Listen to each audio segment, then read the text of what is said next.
Welcome to the Christ-centered cosmic civilization as we continue our series looking at the problem of classification of animals and creatures, heavenly, earthly, fae, all of that.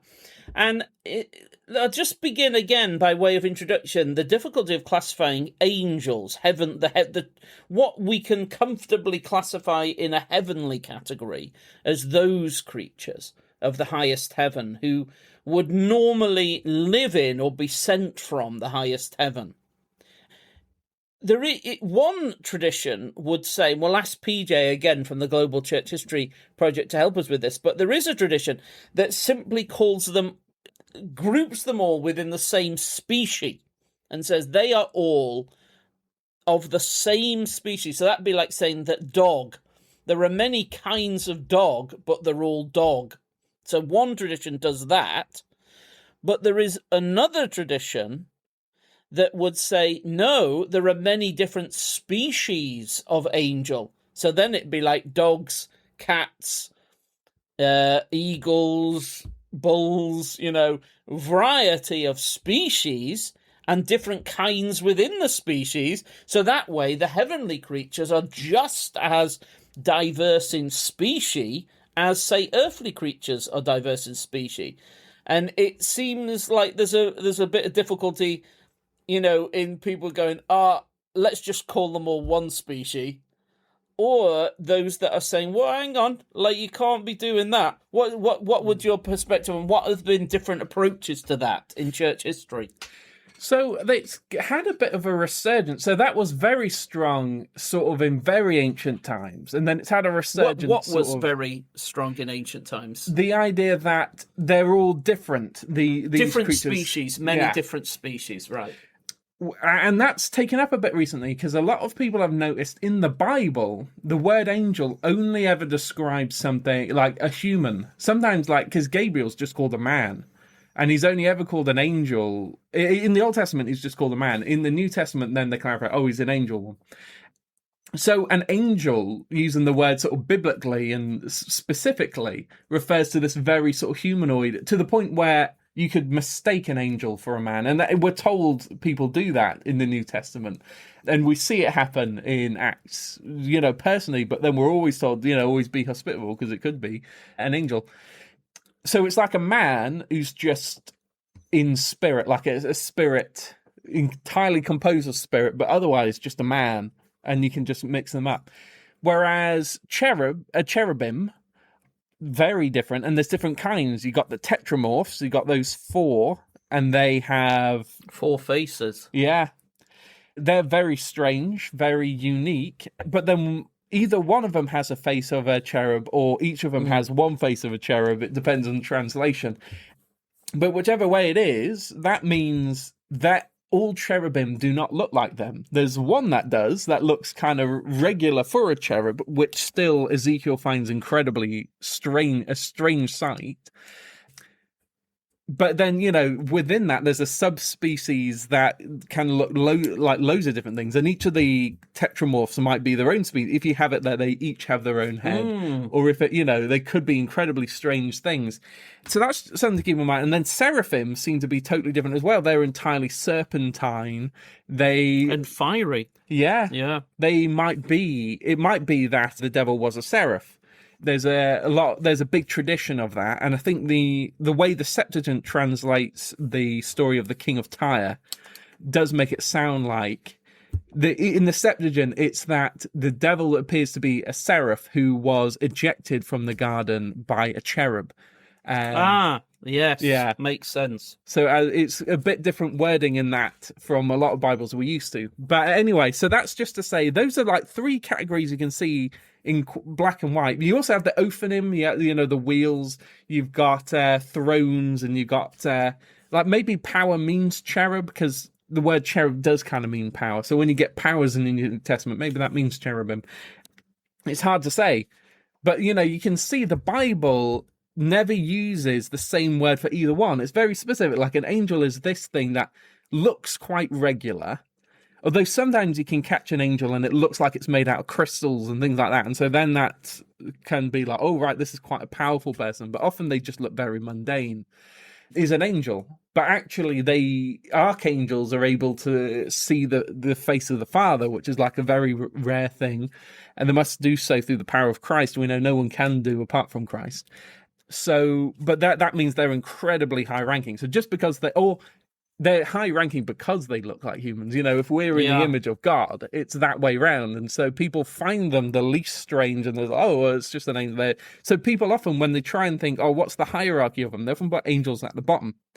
Whereas it's like, actually, maybe it's the other way around. If they have the image of God, basically, they're allowed to either take on this form or they just have this form, then actually maybe they're the most important of celestial beings. So sometimes you get words like celestial used instead of angel, because it can be confusing that sometimes we've gotten used to the idea of all celestial beings we call angels, but then the Bible has like this specific species it calls angels. So sometimes people are much more sort of like, all right, let's call them celestials or denizens of the city of God. And, maybe sons of God refers to them all, maybe it only refers to angels. It's hard to say, especially if they look like God. Maybe it is only the angels. Hard to say. There's a lot of debates about it, but the point is, historically, like very early on, it was that there appears to be the absolute multitude, and people had these of species. And I think that's really important, because I think the more I've been obsessed with angels for at least 20 years or more, and the difficulty I find is that when I read particularly modern books, in the main, there's this kind of unwillingness to acknowledge the diversity of language in the Bible and descriptions. And it's almost as if modern, particularly Western people, are kind of a little bit scared by the category of angel. And so they'll just go, it's just angels. And they don't, and you're like, yeah, but why are there so many different kind of descriptors and titles and things? It sounds very much like the way we talk about animals on Earth, like lots of different kinds and types and capacities and sizes and all things like that. It sounds like that. And it's one thing if we say, I don't understand what all those titles are referring to. I think Augustine sort of does that. And he's like, oh, I can't figure out what they all refer to. Okay, that's a perfectly, some people just feel I can't make any differentiations between them. Okay, right, fine, that's a perfectly good. But to say that there is no differentiation between them, that seems to me an extremely bold claim. I think it's the minimum that we could do is to say, I'm not sure what they all refer to, all these titles and how they relate to each other and the taxonomy, the detailed taxonomy of the angels. I'm not sure how to do that, but I have to acknowledge it exists in the Bible. That exists. And that to kind of refuse to acknowledge the variety and the apparent strong differentiation between all the different kind of heavenly creatures, I don't think that's an acceptable thing to do if we're going to be driven by the Bible. But there is this other tradition. So you're saying in the early times, people were willing to kind of say, wow, it does look like there's a wide variety of species of heavenly beings, and they're not all part of the same species. But then that changes. Yeah, it does. As particularly like if you've got a Platonic idea of dualism, so that you have, there's just physicality and then spirituality and mental stuff you just compress into one category. That's the Platonic idea of dualism. The Bible does seem to be against that sort of thing, but because you'd have lots of Christians who were from Platonic backgrounds, as they converted, they kind of take that baggage with them and they just assume a dualism.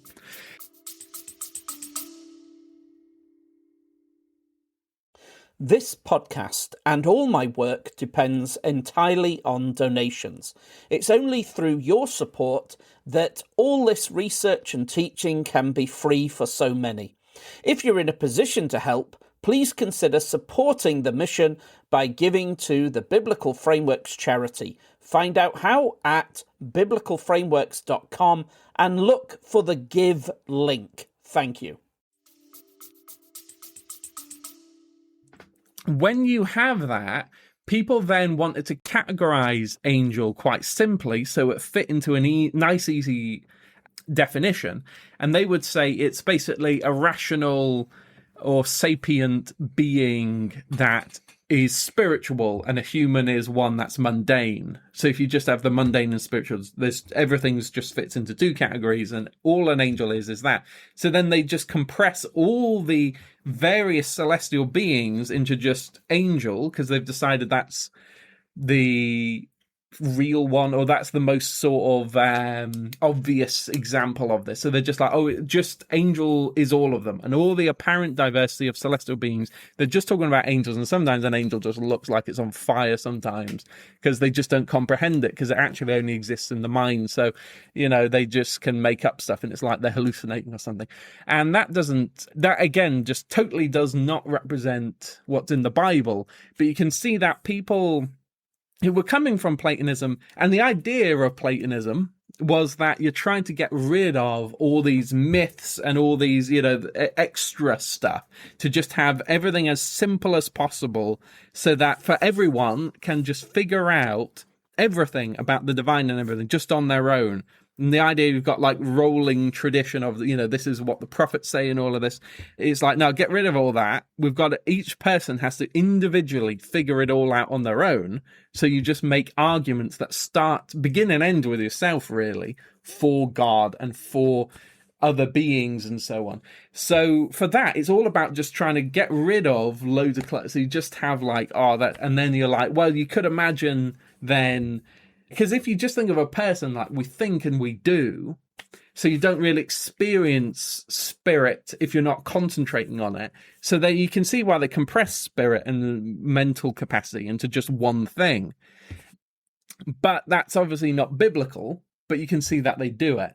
And you can see why. And then, so you can just see why, if you're just saying, I just want to figure everything out on my own, and then that comes back sort of in the Enlightenment sort of thing, where you got that guy, if all of London came out to see me and said they saw a miracle, I wouldn't believe it unless I saw it for myself. And that was that big Enlightenment sort of thing.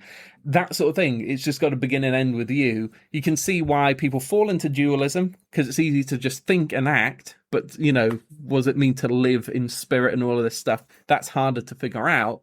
And then they just apply that, just their own, because they just look inside themselves. They just apply that to the world, and then they just compress everything mundane. Then you're either rational or not. And then if you're not, you're an animal. If you're rational, you're a human. So that gets rid of all the phase sort of thing. And then on the celestial realm, that just has to be one species. And the sort of species we're aware of the most is angels. So it's what happens with the Neoplatonism is it kind of this very, like, let's say it's like a 4K high definition picture of the Christ-centered cosmic civilization is possible, but what Neoplatonism does is it reduces it down to very pixelated, almost like a Minecraft universe, so that all the detail and all the subtlety is drained out of it. And they'll say, no, we can have a spiritual category. And you're like, yeah, but there's loads of different things inside that category. No. Something can be a spiritual, rational being, and that's it. That's all we can say about them. And then there's physical things and things. So everything, all the kind of definition is lost, as there's this attempt to have something extremely simplified, like almost a completely pixelated view of the universe. And I think one of the reasons they choose the word angel, meaning, someone who's sent, they compress everything into that category of celestial being rather than call everything a cherub or something. Like, why didn't they do that? I think one of the reasons is they don't see the purpose for the other one. So they're like, God must send someone to look like it's doing some other job so that it sends a message. So that because they just have God without delegating anything to any, so no one can actually do anything. Everything is already done as a pure act, and no one has any control. They can't do anything. Everything just plays out as this pure act. So there's no need for actual sort of administrators like angels. No angels actually do anything. Yeah. God does everything. So you can't have a cherub as like a power or a strong one who is like a bodyguard or is an enforcer, or because they're like, well, God will just enforce it just by thinking about it. Boom, it's enforced. And he already thought about it as just one thought forever, and that enforced it. So then they're like, so there's no need for cherubim, there's no need for seraphim, there's no need for thrones and wheels, and because like God doesn't need the wheels to move, and the cherubim don't need the wheels to move, so that's all just an image that some angels take on. So the idea is that the only point of anything in the celestial realm is just to be sent to humans to give a message. To represent something. So in true, like, what Neoplatonism, but then that entire sort of tradition, which comes out very, very strongly in the Enlightenment, doesn't just compromise the Fae category. Like, everything is reduced to either God, and by that word God, even the members of the Trinity are effectively lost. It's so pixelated. You can have something called God, which is like a divine essence monad, God, or creation. And that's it, because there is no need for any agency at all, because in that model, as you say, you've got a timeless God who wills everything timelessly and causes everything to happen himself, and that even if he, the secondary agency built in, it's totally like it's mere decoration. Like there's only one agent, and it is God. I'll say God, like not the actual God, but this concept, isn't it? So there is no primary agents other than God, and there's only like this sort of like embroidered sense of secondary agents and things that are only there for no actual reason, but merely to give the appearance that something's going on almost. So you end up with this incredibly truncated view of reality, which is impossible to square with the Bible. Because in the Bible, you just do have this rich tapestry and hierarchy of agencies and delegated responsibilities and powers, heavenly and earthly. There's an amazing story in the life of Saint Gregentius. He's I think he's Slovene in the age of Justinian, and Saint Caleb in Ethiopia. And he was basically raised by a celestial being. He had parents and they survived. But he would go out into the woods and there was a celestial being, and he would like teach him loads of stuff, teach him the gospel and all this stuff, and helped him in various times. He fell into a river at one point, and then at one point there was a invasion of barbarians, and he helped them out of that. And he teaches them all this stuff, and he just thinks he's a friend, but he never knows his name. And anyway, he goes on these journeys and everything, and at one point the apostles have gone down to earth to welcome in these martyrs in Yemen. The martyrs of Najran, you might know about them.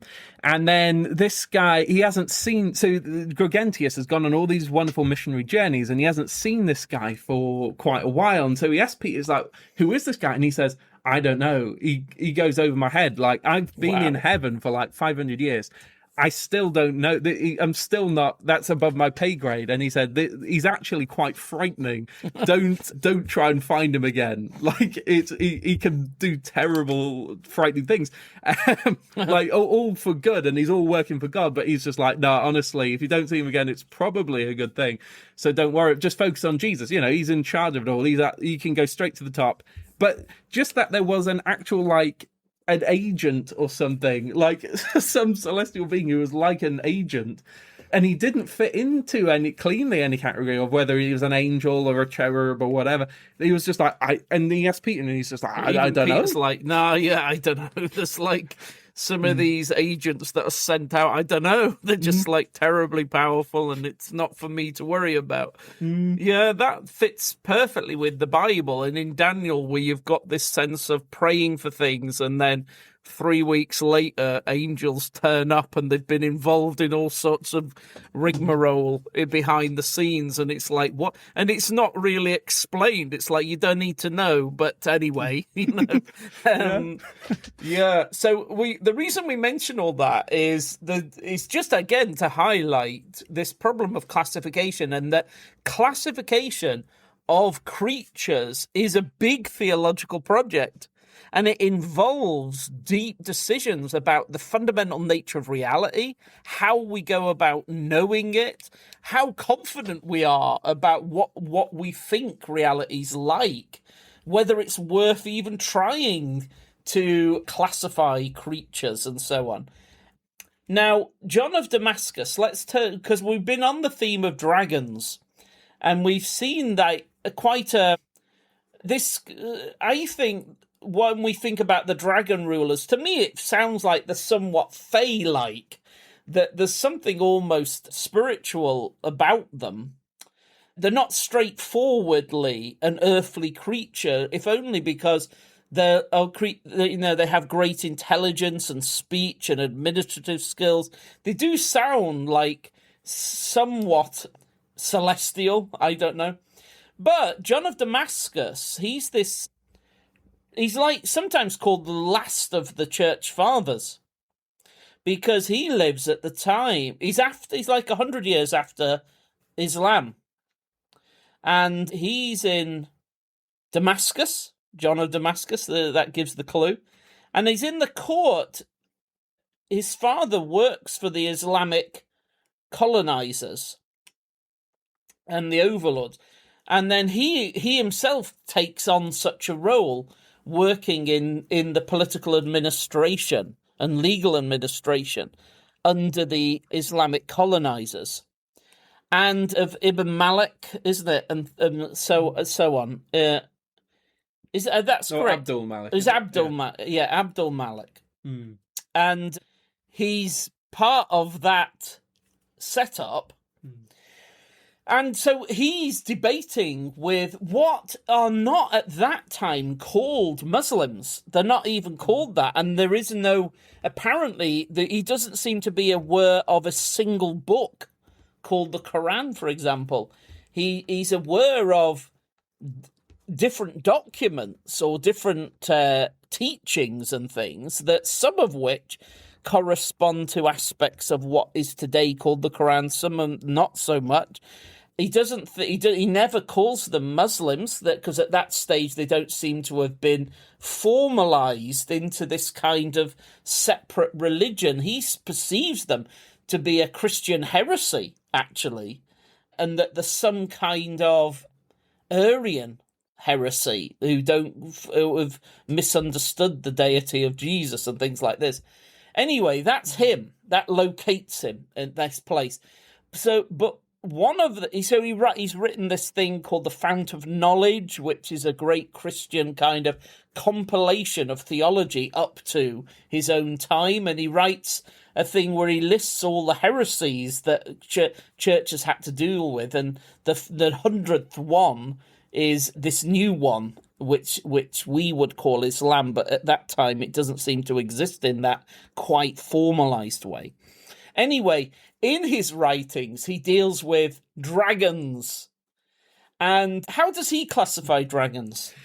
So he builds on that sort of Neoplatonist idea that there's just two categories and we have to just compress them all into two categories. So we've decided there's two intelligent species, one of which is humans, the other of which will have to be angels. So we'll compress all celestial beings into angels, all mundane intelligent beings must be human, even if, like a dog head or something, it doesn't look human. It's like, well, it must be. We just compress it all in together, and then there's no room for anything in the middle. He's just like, we've decided there's these two things. Because to him, like, if it's just about, or not just him, not just to pick on him, it's like an idea that's going around. But if you've got Neoplatonic just dualism, human beings are already beings that are mundane and think, mental, Whereas for him, like, angels are they're just thinking and they don't have bodies. So there's no room for anything in the middle, because that's what we already are. And animals, he would say, are the ones that are just mundane. So the idea of something caught in the curtain, something in the middle between mundane and celestial, heaven. Yeah, there's no room. So he's just like, there must not be, and there must just be two species, just because that like simplifies things, and that's what they are, humans and angels.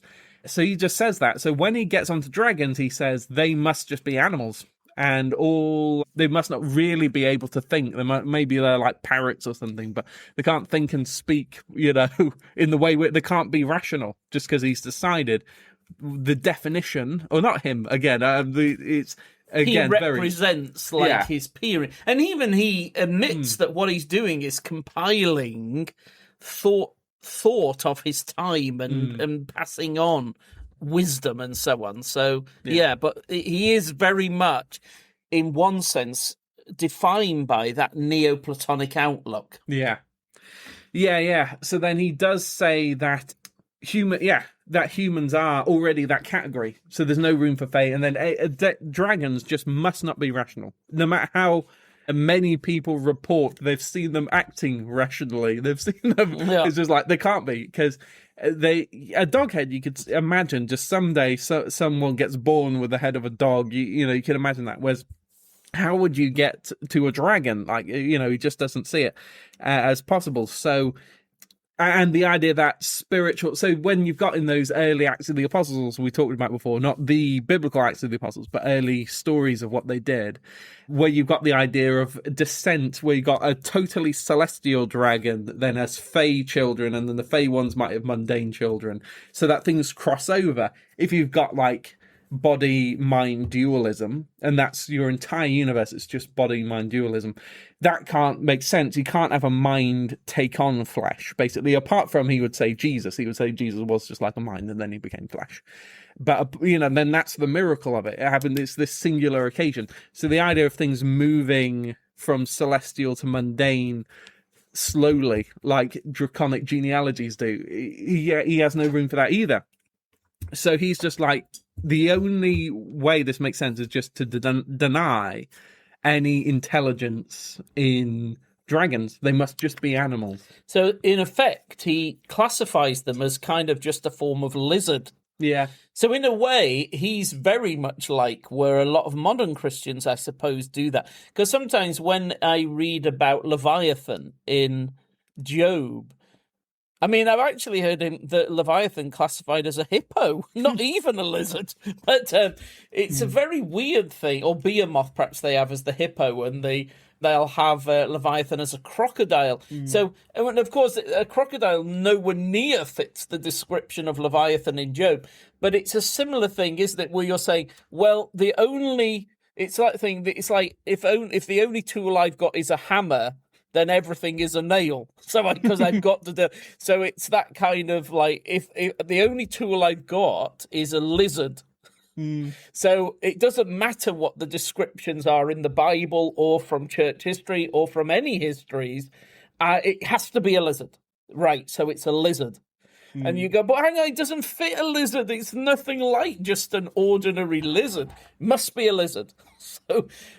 But John of Damascus, when he does that, and let's not pick on him too much because we do love him and he's the great defender of icons. And as we were thinking, even that, where he kind of, for something to have spiritual reality, must have a visible reality. That probably is all part of that wider way of thinking. But let's leave that for now. What about this guy Albert the Great? Who's he? Is he an interesting character? He is. So we've thought in the past about how alchemical traditions were something that got passed down from very ancient times all the way through to Isaac Newton in the early modern period, and then all of our science is from his notes. So he Newton thought of himself as primarily a theologian, secondarily a alchemist, and then thirdly a scientist. So his scientific notes were just little clarifications on his alchemical work, which were clarifications of his theology work. So that sort of idea got passed through. So that takes us to the 17th century and early 18th century. But sort of in the middle of it, one of the people passing this sort of down is Saint Albert the Great. And he's a philosopher, often considered one of the greatest, but he's also an alchemist, and he's seen one of the things that... First of all, let me just get his dates. He lives from 1200 to 1280 in Germany, basically, isn't it? Yeah. And he's part of the Holy Roman Empire. So 1200 to 1280, he's able to handle many different spheres of life. Tell us a little bit about his alchemy first, because that's something we always love on the Christ-centered cosmic civilization, and we can't mention Albertus Magnus. We cannot mention him without at least acknowledging something about his alchemy. So he's, in the very least, seen philosopher's stones being used to make people immortal, cure them of any ailment, and to turn lead to gold. He's seen that. So, he always encounters people who would be like, oh no, it doesn't make sense because this is what mortality is. This is what the human body is. And, this doesn't fit. And he's like, I've just seen it. I've witnessed it with my own eyes. Yeah. So that is, and so when it comes to the Fae, he's more open to that because for alchemists at the time, a lot of them were using cockatrice gold to make their philosopher's stones. Man, that's like a bargain basement philosopher's stone, isn't it? Tell us just a quick bit about that. So there had been other earlier ingredients that could be used and everything, and maybe it'd have to be from a pure basilisk, whereas a cockatrice is like half basilisk, half chicken and all of that. And would that still work? But then there was stuff even before basilisk that was like very tough to get. And then people just found, oh no, you can actually get it to work with just cockatrice gold. And then people start thinking, oh, I'll just get a cockatrice. So then you get actual manuals. You can read this. I think some of them have been digitized, but if not, there are, if you go to the British Library and things like that, they must have some of these copies of alchemical manuals telling you how to capture a cockatrice, how to breed them. Yeah. How to breed them and then have them sort of, they created these like copper and maybe brass things where you could just quickly burn them so that they become ash, and then you make cockatrice gold out of that without looking at it. So, you can't. If you look at them, you turn to stone. Yeah. So they have incredibly complex technology. Things like hermetic sealing we get from alchemists, like Hermes Trismegistus. Yeah. It's all named after him. So they had all this technology for capturing cockatrices and extracting cockatrice gold so they could make philosopher's stone. So that's the sort of time St. Albert is working in, where there's suddenly a new wave of lots of people who have philosopher's stone, and he just sees it. He's like, wow, it actually works. So because he is driven in a way by, he's got this radical openness to reality. He hasn't already decided what is the limits of reality in the way that the Neoplatonic tradition does, and that'll become a huge problem in the 17th century where reality becomes incredibly confined. But he's still living at a time where you have this tremendous confidence in Christ, that Christ rules over this obviously Christ-centered cosmic civilization, and that it's an enormous, deep, high, rich reality, and that we really can only ever grasp a very small part of this, and that there are many, many things going on in the cosmic civilization that we may never know anything about at all. And the way that Bible writers, I always think like Ezekiel when he's trying to describe his vision in chapter 1, and he's just like, whoa, man, like it's a bit like this, which is a bit like that, and it was sort of this, and he knows he just can't grasp what he's witnessing, and he's doing his best. And then John simply says, we have no idea what's going to happen, once we get into the next stage of the story of human existence and all that. Just this way that in the Bible they have this radical openness to an enormous vision of reality. He's got that, and so he just encounters things and sort of takes them at face value, and he's able to, and he might say, I don't know exactly how this works, but I've seen this, here's part of reality. And it must have been unbelievably exciting to meet someone like that who hadn't been indoctrinated so much into a very small view of reality. But in the process, he actually does try to classify dragons. And how does he do with that? We may not even be able to get through all his classification in this episode. I'll tell you what, let's not even start on here. Let's save that for straight away at the beginning of the next episode.